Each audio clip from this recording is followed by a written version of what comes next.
போதிக்கும் போது புரியாது, ஆனால் பாதிக்கும் போது புரியும் அப்படிங்கிற மாதிரி நான் நிறைய விஷயங்களை உதாரணத்தோடு சொல்லியிருக்கிறேன்.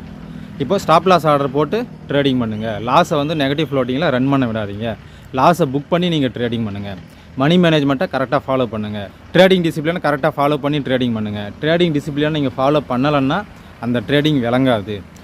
ஒரு சக்ஸஸ்ஃபுல் கான்செப்டை, ஒரு சக்ஸஸ்ஃபுல் ஸ்ட்ராட்டஜியை பேஸ் பண்ணி ட்ரேடிங் பண்ணுங்கள்.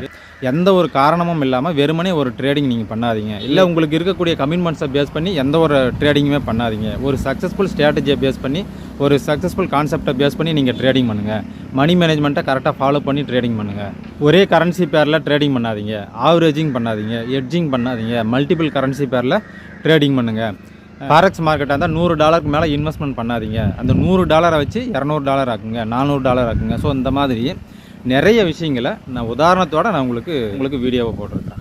ஸ்டாப் லாஸ் ஆர்டர் போட்டு ட்ரேடிங் பண்ணால் என்ன நன்மை அப்படிங்கிறதையும், ஸ்டாப் லாஸ் ஆர்டர் போடாமல் நெகட்டிவ் ஃப்ளோட்டிங்கில் ரன் பண்ண விட்டால் நம்மளுடைய அக்கௌண்ட்டே ஸ்கொயர் அப் ஆகிரும், என்ன தீமை அப்படிங்கிறதையும் நான் உதாரணத்தோட நிறைய வீடியோஸில் நம்ம பார்த்துருக்குறோம், நிறைய வீடியோஸ் நான் போட்டிருக்கிறேன்.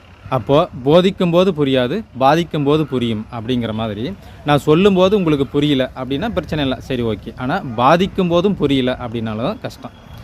இப்போ ஸ்டாப் லாஸ் ஆர்டர் போட்டு ட்ரேடிங் பண்ணுங்கள், நெகட்டிவ் ஃப்ளோட்டிங்கில் விடாதீங்க அப்படின்னு நான் சொல்கிறேன்னா அதை நீங்கள் கேட்கல. ஆனால் நெகட்டிவ் ஃப்ளோட்டிங்கில் விடும்போது அந்த அக்கௌண்ட்டே ஸ்கொயர் ஆப் ஆகிடுதா, அப்போவும் உங்களுக்கு புரியல அப்படின்னா தான் ஒரு முரட்டக்காலை இல்லை 1008 முரட்டக்காலை வந்து உங்களுக்கு போதிச்சாலும் உங்களை யாராலும் காப்பாற்ற முடியும். ஆனால் முரட்டக்காலையை விடுங்க, ஒரு கடவுள் இல்லை 1008 கடவுள் வந்தாலும் உங்களை காப்பாற்ற முடியும். சரி, கடவுள் நம்பிக்கை இல்லையா, இயற்கையாகவே ஒரு மிகப்பெரிய சக்தி இருக்குது, அந்த மிகப்பெரிய சக்தியை வந்தாலும் உங்களை காப்பாற்ற முடியாது.